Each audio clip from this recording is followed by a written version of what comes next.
করছি সেটা তোর কি কথা? দাদু কষ্ট করে লাগিয়েছে, দেখ হলুদগুলোকে মাটির থেকে তুলেছে। এটা ছাদের হলুদ, দেখ দেখেছিস?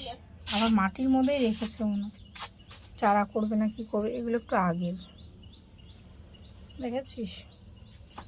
দেখ একটা মগের মধ্যেও অ্যালোভেরা গাছ লাগিয়ে রেখেছে দাদু। খেয়ে নিবি তো ওটা?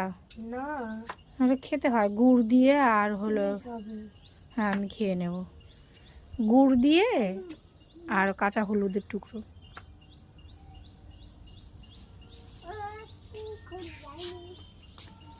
কোকো তুমি খাবে হলুদ? খাবে হলুদ? দিদি ওই যে পরিষ্কার করছে।